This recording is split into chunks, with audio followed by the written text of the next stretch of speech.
네, 여러분 안녕하세요. 미국 주식 흥하자 미주흥입니다. 이번에 가져온 소식 제가 최근에도 이제 실적 발표 이후 업데이트 해드렸던 종목입니다.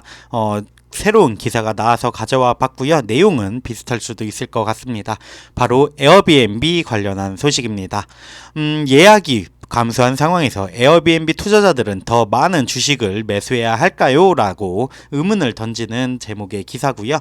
키포인트 먼저 살펴보면은 1분기는 견고해 보였지만 에어비앤비 앞으로 성장이 둔화될 것으로 예상을 하고 있다고 합니다. 경영진은 휴가 그리고 렌탈 사업을 강화하기 위한 세 가지 계획을 가지고 있다고 하는데요.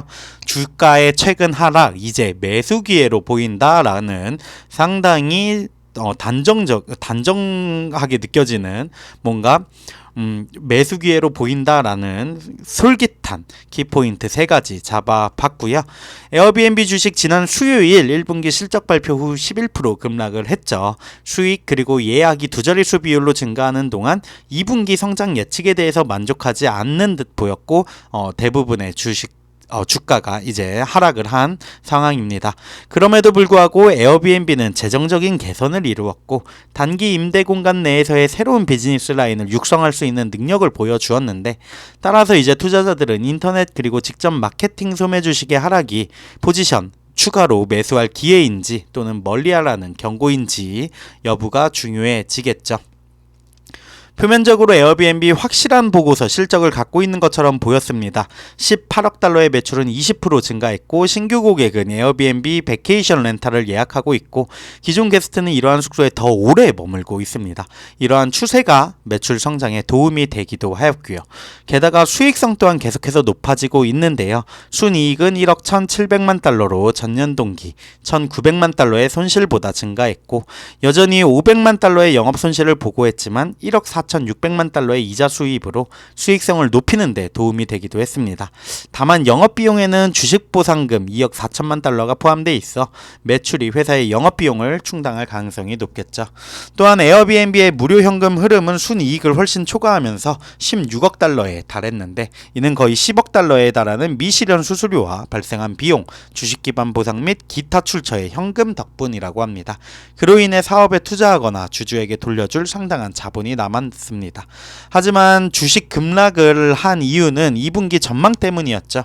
에어비앤비는 2분기 매출 23억 5천만에서 24억 5천만 달러로 12%에서 16% 정도 성장할 것으로 전망을 했는데 약간의 둔화를 나타냈지만 이제 코로나 봉쇄 종료로 인해 억눌린 수요가 일시적인 수익 급증으로 이어진 것으로 보이고 이게 느린 성장이 보이는 것만큼 중요하지 않을 수 있음을 의미하기도 합니다.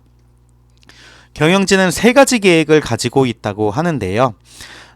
다행스럽게도 2021년 최고치에서 하락한 대부분은 1년 전에 발생하여 주가가 또 한 번 지속적으로 하락할 가능성은 줄였다고 합니다.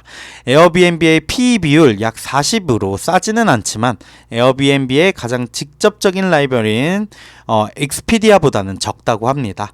그리고 엑스피디아가 최초의 휴가용 렌털 사이트였음에도 불구하고 에어비앤비는 이러한 개념을 대중화하기 위해서 더 많은 일을 했다라고는 거는 많은 투자자분들 그리고 일반 고객들도 알고 있는 내용이겠죠.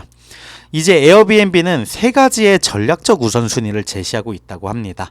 사용 가능한 속성의 수를 늘리기 위해서 호스팅 개념을 주류화하기 위해 노력하고 있는데 또한 주로 기술 혁신을 통해서 핵심 서비스를 보호하고자 한다고 밝혔습니다. 이를 위해 고객 만족도를 높이기 위해서 50개 이상의 새로운 기능, 업그레이드를 추가했고 내년에는 챗 GPT를 플랫폼에 추가할 계획을 세웠다고 합니다. 마지막으로는 핵심 서비스를 넘어서 계속해서 확장을 하고 있다라는 부분인데 현재 220개국에서 운영이 되고 있지만 페이스북이나 코카콜라와 견줄 만한 글로벌 포화 수준은 아직 달성하진 못했죠.